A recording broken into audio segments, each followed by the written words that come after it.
Good morning, good afternoon, good evening, happy time zone, everybody. This is the Road to Dusk. You can call me Road, Dusk, anything that you would call a friend. I am a dream usher, so I focus on sleep, dreams, and the imagination to help create an environment where people can learn to be the better versions of themselves. With the third installment in this Conlang Showcase series, we are going to be diving into verbs, adverbs, and adjectives, so not particularly in that order. So let's just cut to the chase. Depending on which Reim scholar you ask, there are between 2 to 5 declensions for verbs. Most of them tend to vary on the final vowel in the final syllable in the infinitive form of the verb, the infinitive form being basically the dictionary form or the to form. Depending on which version of declensions that you see, either 2 or 5 can determine on whether you see certain verbs as irregular or not. This makes defining conjugations a little difficult and may require some intrinsic learning. Thankfully, however, the most in which irregular verbs are affected is in their simple present, imperative, and or their negative forms. The negative forms, however, will be explained at a later time. With verbs, there is an extension conjugation list, as you see here, with 15 conjugations based on tense and mood. Thankfully, said conjugations have no reference to gender of the speaker or those being spoken of. However, some, such as the passive mood, can make use more difficult, especially when mentioning multiple verbs in the same sentence. Now, one important thing to note is that there are 2 copulas in Reim. What is a copula? A copula is a form of verb that basically helps to say one thing equates another. These 2 copulas in Reim are down and tiran.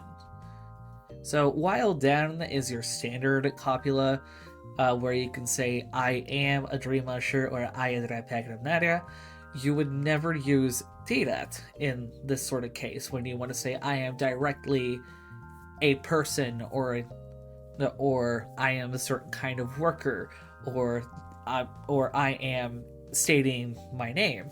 So I could say I am road, but I cannot say I am tirat road. Why? Because tiran is used in a similar way to estar in Spanish. So if you know the difference between ser and estar in Spanish, here's a little bit of a reminder. Especially for folks that may be learning Spanish. So ser is our down here, while estar is our tirat here.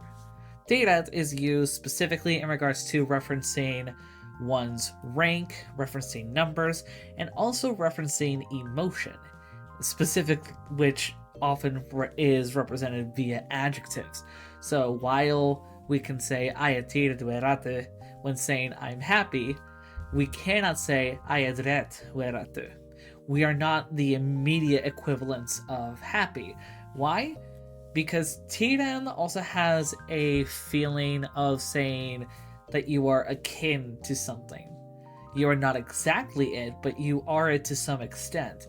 It can be used poetically as a sense of something being upon you, but not exactly being in control of it. Similar to like how in Irish when you say there's an emotion, like for example when you say I'm sorry, in Irish you literally say tá brónarm. There is sadness upon me.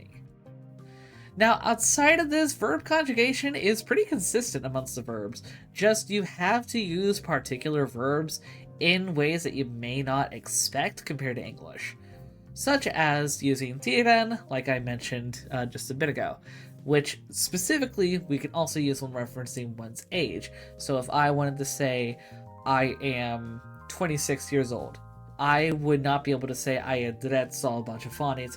I would have to say I tirat sal bachafonit.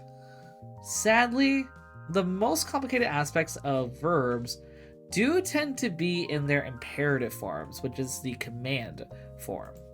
While there is one common way to find the imperative form of a verb by simply taking off the N from the dictionary form, the following list that I have up here are some of the most commonly used irregular verbs that have differing imperative forms. We have oren, which is or. We have orin, which becomes oria. Pen, which becomes pa. Miren, which becomes mid.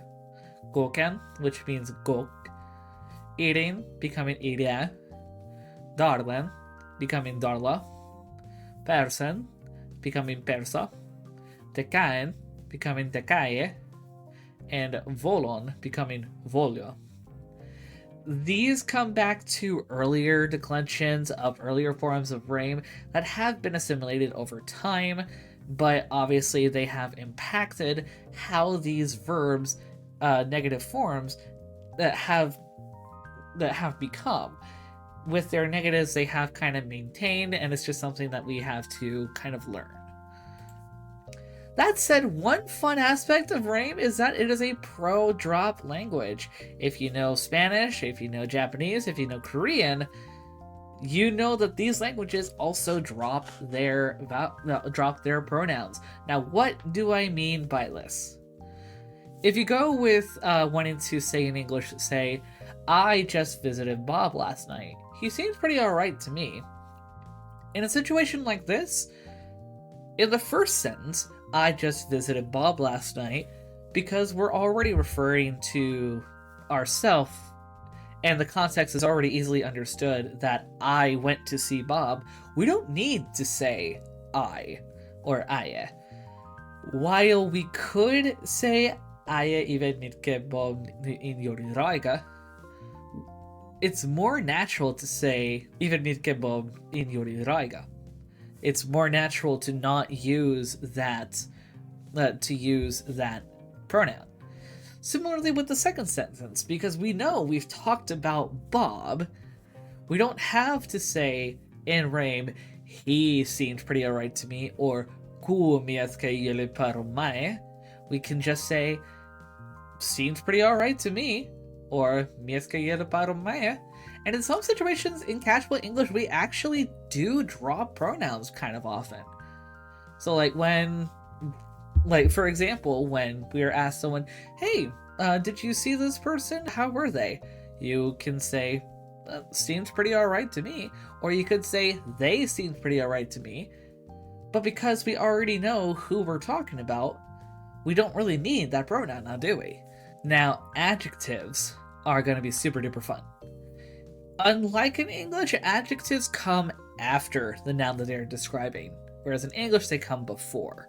Meaning, when we want to talk about a big book or a big black book, in Reim we would say tobokrogyot or tobokemrerogyot.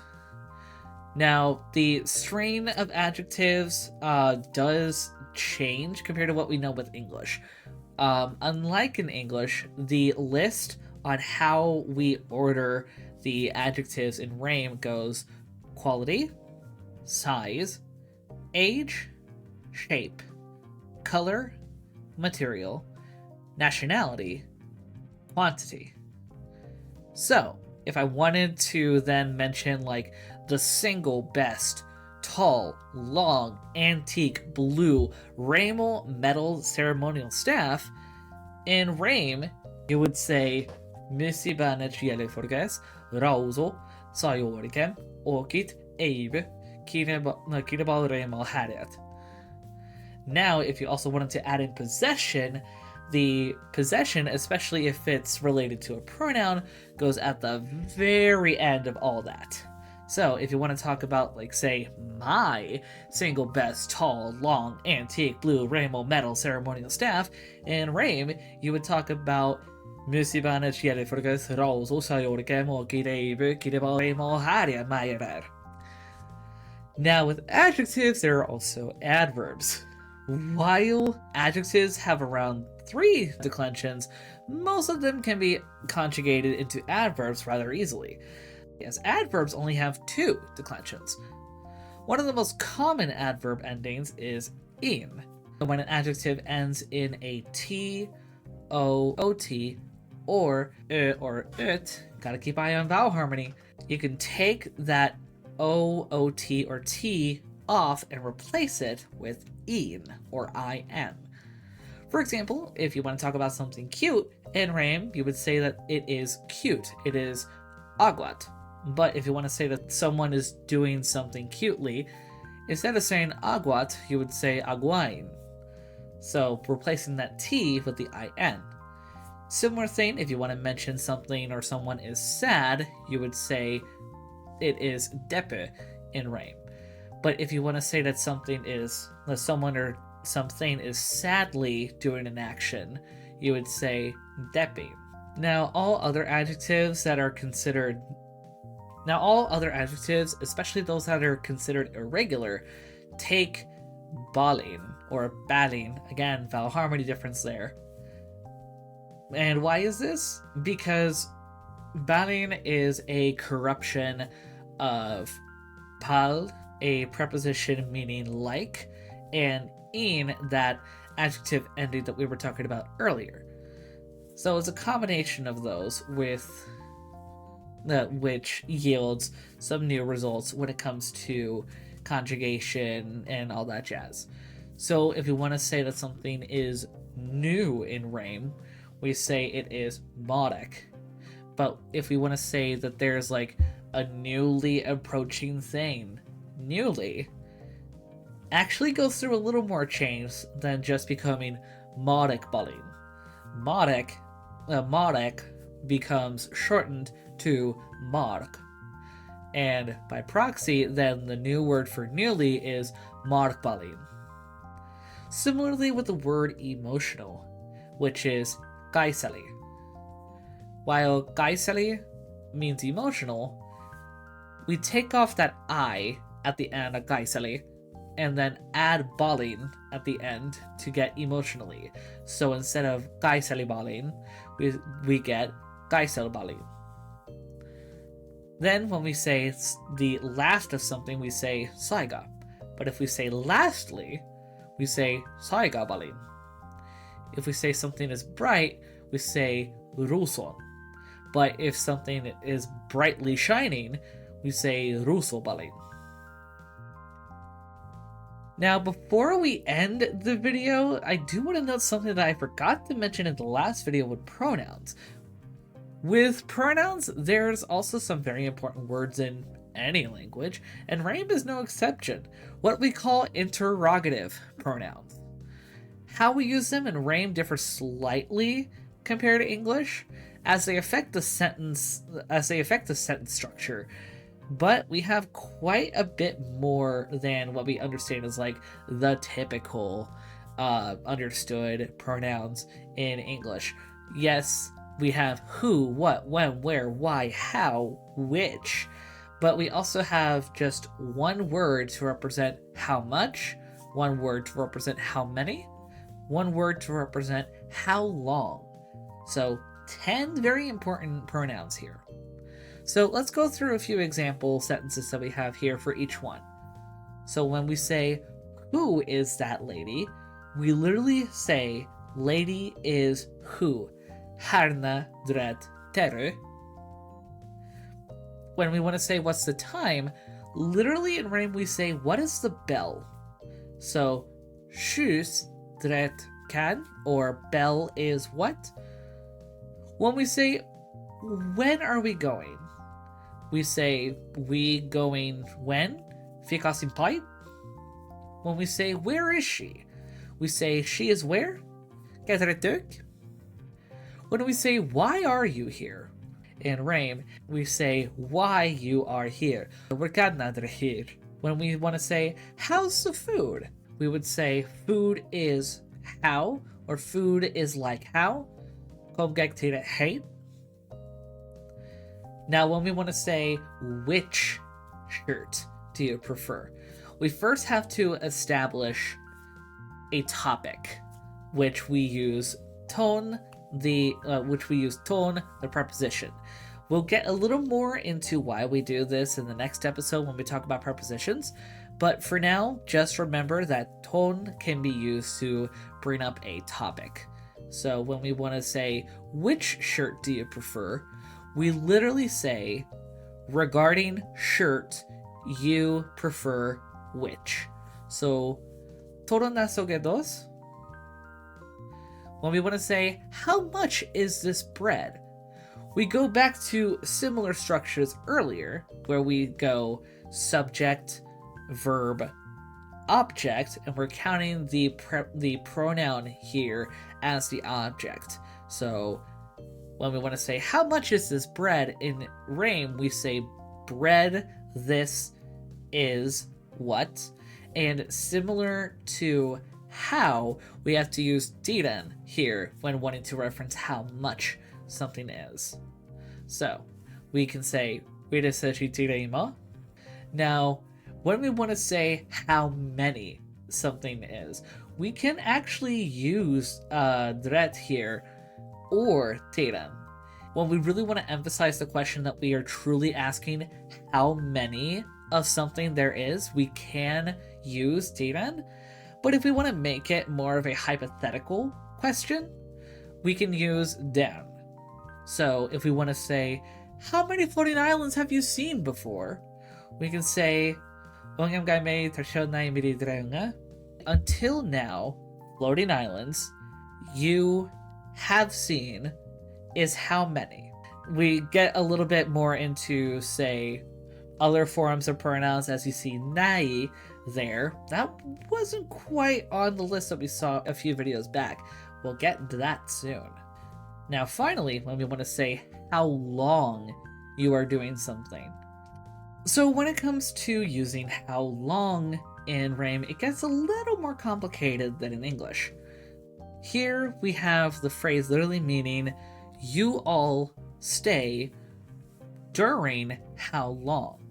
In is a preposition that means during or while, and it can be used to reference time duration or even doing something in the middle of something else.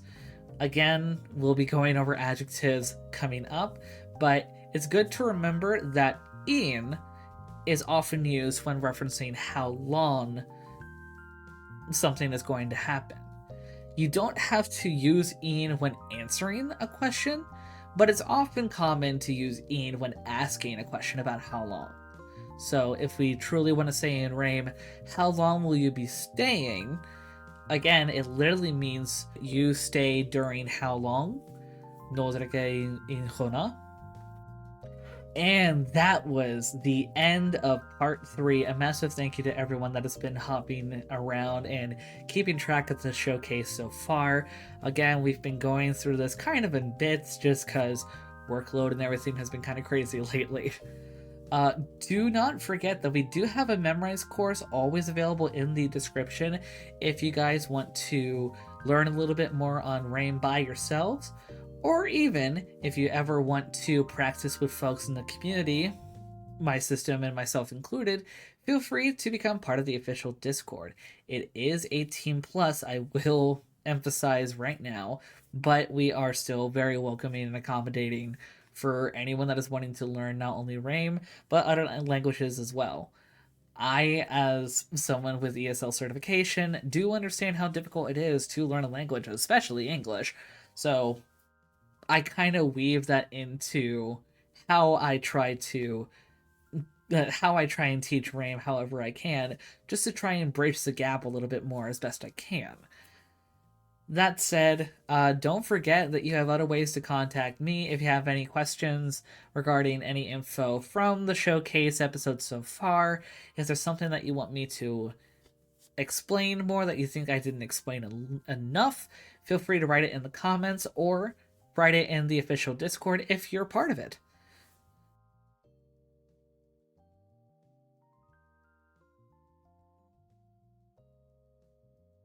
Thanks so much for sticking around till the end of the video. If you haven't already, be sure to take a look at all of our streaming platforms, our socials, and our official Discord server.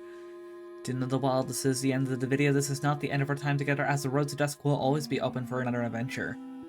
Please have a wonderful rest of your morning, afternoon, evening, whatever time it is in your time zone, as we say. Diora. Bye-bye.